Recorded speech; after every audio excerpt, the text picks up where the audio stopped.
Sultan Selangor mahu amalan tidak melantik ahli politik menjadi Menteri Agama diteruskan. Penganalisis gesa menteri tidak buat kerja dalam diam. Hassan disoal kejayaan pelaksanaan Islam 34 tahun pemerintahan PAS. Hadi berpendapat pindaan undang-undang telah meninggalkan syiar Islam. Pemuda PAS dakwa Ngah Meng gagal faham asas sejarah negara. Pemuda Parti Gerakan tuduh Korming sengaja ancam orang Melayu.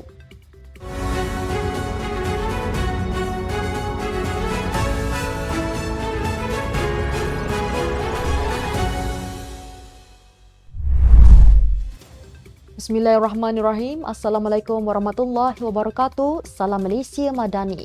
Bersama saya Mirakilah dalam Nextstep News edisi petang 15 Februari 2024 bersamaan 5 Syaban 1445 Hijrah. Sebelum itu, jangan lupa untuk subscribe YouTube Nextstep TV dan follow Facebook Nextstep Malaysia.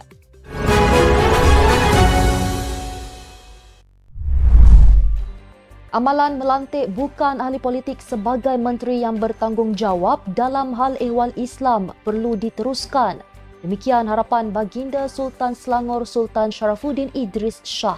Sultan Sharafuddin juga bertitah agar isu-isu berkaitan Islam tidak dijadikan bahan politik dan dapat memberi tumpuan sepenuhnya dalam menyelesaikan pelbagai isu melibatkan umat Islam. Tambah baginda, kelayakan akademik berasaskan ijazah pendidikan Islam juga perlu dijadikan sebagai kriteria utama di dalam melantik seorang menteri agama. Amalan melantik menteri agama daripada kalangan bukan politik bermula ketika pentadbiran PN menerusi bekas Mufti Wilayah Persekutuan Zulkifli Muhammad pada 2021. Bagaimanapun, beliau digantikan oleh Naib Presiden PAS Idris Ahmad ketika Ismail Sabri Yaakob menjadi Perdana Menteri. Seterusnya, amalan melantik bukan ahli politik diteruskan oleh kerajaan semasa menerusi bekas Ketua Hakim Syar'i Muhammad Naim Mukhtar. Penganalisis politik dari Akademik Penyelidikan Strategik Nusantara, Dr. Azmi Hassan berpendapat kritikan yang diterima adalah perkara biasa dan ia tidak memberi stigma negatif kepada seseorang menteri. Beliau berkata menteri kabinet seharusnya tidak berdiam diri dan perlu memberitahu atau menguar-uarkan perkara yang mereka lakukan agar rakyat mengetahuinya. Beliau akui terdapat ramai menteri diam apabila tiada isu yang mendesak. Namun isu apabila timbul sahaja isu besar, mereka akan bersuara kerana tidak mahu terdedah kepada kritikan rakyat. Tambah Azmi lagi, sikap berdiam diri menteri dalam kabinet akan memberi kesan kepada kerajaan dipimpin oleh Perdana Menteri Datuk Seri Anwar Ibrahim. Sementara itu, pensyarah Pusat Perdana Fakulti Teknologi dan Informatik Razak Universiti Teknologi Malaysia, Profesor Madya Dr. Mazlan Ali pula berpandangan adalah tidak wajar seseorang menteri itu bersikap berdiam diri sekiranya rakyat tidak nampak apa yang dilakukan. Menurutnya, tugas seseorang menteri itu seharusnya meyakinkan rakyat memaklumkan program dilakukan di peringkat kementerian selain polisi yang sepatutnya rakyat ketahui. Dr. Puad Zarkashi meminta Ahli Parlimen Pasir Gudang Hassan Karim lebih sedar akan strategi PAS manipulasi sentimen dalam isu enakmen Kanun Jenayah Syariah Kelantan 2019. Anggota Majlis Kerja Tertinggi MKT UMNO itu berkata, hujah bekas Ketua Hakim Negara Abdul Hamid Mohamad lebih tepat berbanding Hassan yang berhujah undang-undang itu sebagai manifestasi kehendak rakyat Kelantan. Menurut Puad, Hassan berpendapat perlu bersikap adil pada kerajaan PAS dan rakyatnya yang mahu Islam dilaksana sepenuhnya di negeri itu. Hassan mempunyai pandangan yang berbeza dengan pemimpin parti kerajaan terhadap keputusan Mahkamah Persekutuan membatalkan 16 daripada 18 peruntukan dalam enakmen tersebut. Hassan yang juga seorang peguam membangkitkan PAS telah mentadbir Kelantan sejak 34 tahun, 8 pilihan raya berturut-turut. Justru Puad meminta Hassan membuka mata dan mempersoalkan apakah kejayaan PAS dalam pelaksanaan Islam selama 34 tahun pemerintahan. Pelbagai pindaan undang-undang sejak kebelakangan ini telah meninggalkan syariat Islam, sindir Presiden PAS Tan Sri Abdul Hadi Awang. Menerusi tulisan dalam segmen Minda Presiden PAS, beliau memberi sindiran kepada para hakim dengan melabelkan kewujudan hakim yang bijak sini, bukan bijak sana. Naib Presiden PKR Nik Nazmi Nik Ahmad berkata, beliau tidak terkejut jika Abdul Hadi tidak memahami isu tersebut kerana bekas Menteri Undang-Undang Datuk Seri Taqiyuddin Hassan juga gagal memahami isu itu dengan baik. Sesuatu yang tidak disentuh Hadi adalah kerajaan telah menubuhkan jawatan kuasa khas mengkaji kompetensi Dewan Undangan Negeri untuk menggubal Undang-Undang Islam pada awal Disember 2024. Jawatan kuasa ini diketuai oleh bekas Ketua Hakim Negara Tun Zaki Tun Azmi dan turut dianggotai oleh 10 ahli jawatan kuasa yang lain. Sudah tentu jawatan kuasa ini membantu untuk memperkasakan Mahkamah Syariah di Malaysia.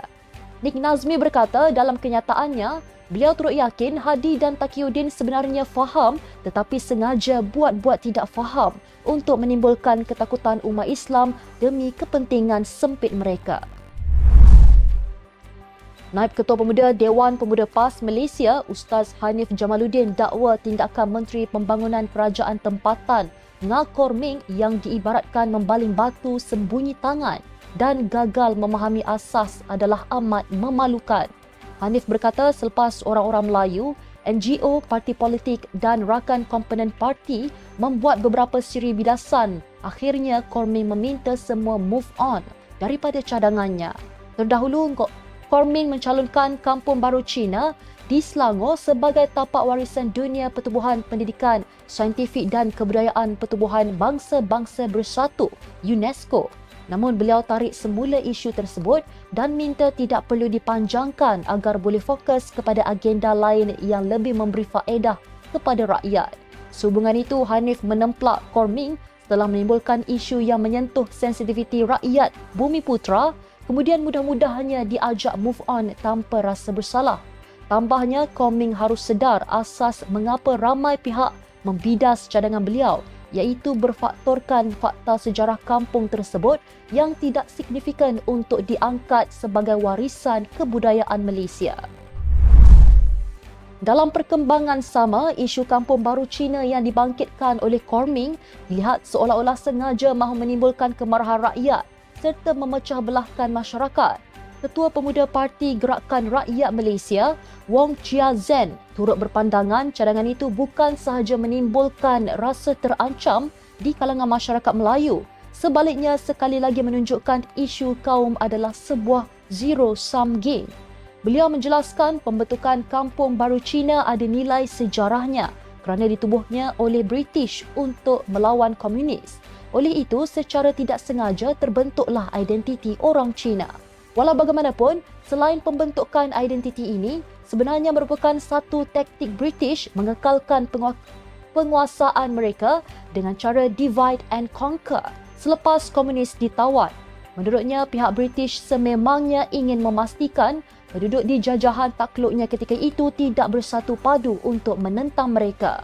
Tambah beliau, Korming sememangnya sengaja mahu menimbulkan kemarahan rakyat sedangkan tidak kira sama ada kampung Melayu atau India, masing-masing mempunyai nilai sejarahnya yang boleh diiktirafkan sebagai warisan UNESCO. Sekian untuk edisi petang ini. Ikuti perkembangan semasa isu-isu panas politik Malaysia setiap hari hanya di Netstep News. Jangan lupa untuk follow Facebook Netstep Malaysia dan subscribe YouTube Netstep TV. Netstep Malaysia menjangkau informasi, mengorak inspirasi. Saya Amira Akilah. Assalamualaikum dan salam sejahtera.